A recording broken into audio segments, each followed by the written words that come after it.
People of Reddit, what is your weirdest paranormal experience? Serious.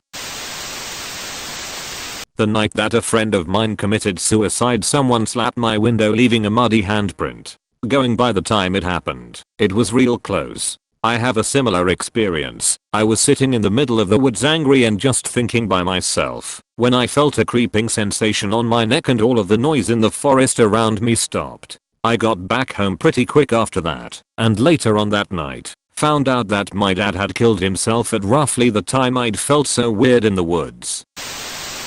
In 1998 I was walking home from a late night library study session and there were 4 very large shiny deep gold things in the sky. They were twirling downward like those seed pod things on trees that sort of helicopter themselves, except these were bigger than cars and were doing it very slowly. I had stopped and was staring up at them before I even realized it. Then I noticed that about 20 people were standing on the other side of the road. They had come out of a bar. There was only the bar, several houses, and a bridge, but that was basically it. These days I would never let my daughter walk home like that, but whatever. I thought it was safe. I hollered something along the lines of, "What is that?" And one of the people said she thought it was spaceships, but I knew that wasn't right, and I went home and told people who thought I was probably crazy. A few years later, when I was older and understood the internet more, I looked for any kind of news story or anything, and nothing was available. I wish for the life of me I had talked more to the people watching the same thing outside the bar, which Google tells me is now gone, but I was more afraid of them than whatever was in the sky.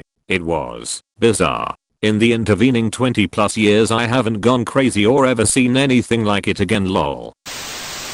I used to work events at a historic home. It was well known that the place was thought to be haunted and everyone had their own stories. I never believed any of it until one night I was the last one in the house because I was locking up after a particularly late wedding, probably around 1 AM.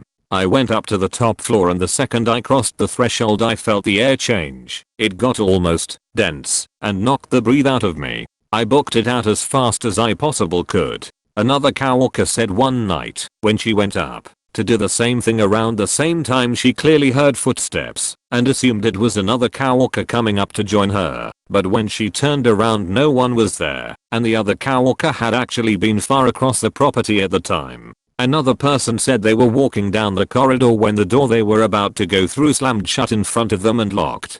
The facilities guy was absolutely positive the original owners of the home, from the 1800s, were doing the haunting, so he started playing classical music at night if he had to be there late to appease them, and claimed they started leaving him alone after that. Nothing too crazy ever happened to anyone, but man did it make you not want to be the last person in there at night. I once lived in a haunted loft apt. Lots of odd things happened there, but my sister vehemently refused to even listen to the stories. At first, she would actually snarl when she called us liars. Then one day she was visiting, and while she was in the bathroom she began shouting, "I'll be out in a minute. Get away from the damned door." My roommate and I looked over, and the door knob was twisting back and forth by itself, while my sister was getting angrier and angrier. When she burst out of the bathroom and saw how far away we were from the door, she turned totally white. It was absolutely hilarious. That place turned several non-believers into believers. I wish I could have taken that ghost with me when I moved. Went running with my dog and saw a white outline of a young woman running alongside me out of the corner of my eye. When I looked over, nothing. About 5 minutes later I got a call that my great-grandmother had passed. She was in hospice. Still think about that a lot. Edit. I think it runs in the family. My mom will straight up say I need to call X. I feel weird and sure as shit there's a disease/illness going on. My great-grandmother used to talk to dead people and my family thought she was crazy until they figured out the house she used to live in was owned by the couple she talked to years earlier. Found this out a year or so ago. Been about 5 years since she passed away. I got a few less paranormal, but still paranormal experiences. When I was in bed and barely awake, I blinked quickly because of the gunk at the side of the eyes. In between those quick blinks I saw a woman clearly holding a tray and all white. I was confused, but I didn't think much of it. When I was very young I apparently was talking about a white lady protecting me, which might be a connection to above. My parents said I would sometimes just look up or into the hallway and follow something unseen to them. When my grandmother's cat died, she and her husband swore they could still hear it meowing, and once it felt like some cat stroked against her leg. Anyway, my family's got a few more paranormal experiences. This is just a few. When my son was a baby we had a sound monitor next to his crib and my wife was downstairs and heard a voice on the other end of the monitor saying, "What are you doing, cutie? Huh? What are you doing?" She said it sounded playful like how people talk to babies or pets. She ran up to his room thinking someone was in the house and he was just laying there awake looking around. When he got a little older and could walk and talk some, he was laying on the living room floor playing with blocks. Something down the hall caught his attention, and he got up and stared down the hall. I asked him what was wrong, because he kept looking at me all concerned, and then looking back down the hall. He ran over, climbed in my lap, and pointed to the hallway, and said monkey. I think maybe he was seeing some kind of shadowy apparition and monkey was the only word he knew to describe what he saw. That house always creeped us out, even before he was born. We always had that weird feeling like someone was watching us, and one time I got slapped on my foot while laying in bed.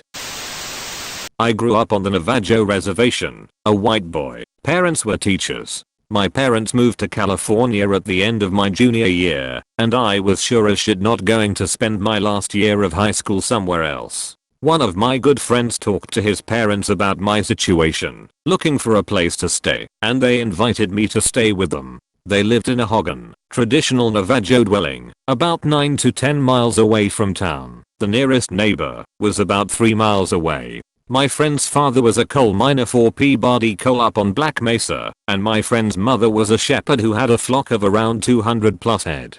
So, in order to earn my keep with the family, I herded the sheep on the weekends, taking them to graze. I would stay the night out with them if we were too far from the hogan, a regular occurrence. Me, the sheep, a border collie and a dingo mix, out in the desert, 150 miles away from the nearest city, and the skies so dark the Milky Way looked like someone threw powdered sugar into the sky and it stuck.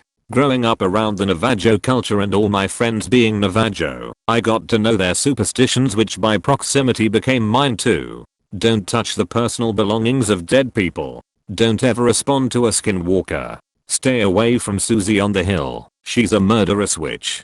Go see Tule Grayers if you have a disturbing dream. Never ever step onto Navajo burial grounds. Not only will you be cursed, if you're seen there, you will be shot and buried out in the desert. When alone in the desert at night, a lot of these superstitions would haunt me. I was always alert for the sound of a skinwalker or yibiche. One day, I went to the trading post to get some candy or something. On either side of the entrance, there were benches where the elders would shoot the shit or say hi to friends that they haven't seen in a while. That day, walking in, I caught a snippet of a conversation about a woman's herd that had been attacked one night. 4 or 5 sheep, according to her, were ripped apart like they had exploded from the inside. I went in and got my stuff, came back out and listened. The woman whose sheep this happened to was sitting right next to me. She said that the next day, she and her husband walked around the exploded sheep area and they had discovered dog tracks. The tracks were 3x the size of a large dog print, and they said that it was walking around on its hind legs. I thought skinwalker till one of them said man dog, kind of like a skinwalker, but then I realized that they were talking about a werewolf. When I saw my friend that I was living with, I told him about the conversation I heard at the trading post. He said, "Those old timers are crazy. They've been alone out in the desert too long. You start to see and hear things that aren't there." But when we got home, over dinner, mutton stew and fry bread, I brought up the conversation I had heard at the trading post. My friend's mom immediately asked, "Who said this?" I told her that I didn't know her name, but I described what she was wearing, jewelry, the colors of her velvet skirt and shirt, the way her bun was tied. My friend's mom knew who she was and said that she had grazing rights in an area about 5 miles away from us. It's usually frowned upon talking about these sort of things, but my friend's mom told us that when she was a little girl, a dog man had been making rounds, killing sheep from different herds, all around the area, out to about 50 miles away. Mexican hat, and that the Navajos in the area were terrified and armed. She claimed to have actually seen it one night, attacking a sheep. She said that, when it was done, it called out her name and she ran as fast as she could to get home, all the while it kept pace with her, calling out her name and laughing. There was no bullshit with this woman. I did and still do believe her story. So, from then on, whoever was shepherding the flock was armed with a rifle. Pretty much everyone on the res is a crack shot. I never saw it, but when I graduated and left the res, more sheep were being attacked, and it was happening more frequently. I spent many sleepless nights out in the desert with the flock, scared out of my wits. If you enjoyed the video, please like and subscribe.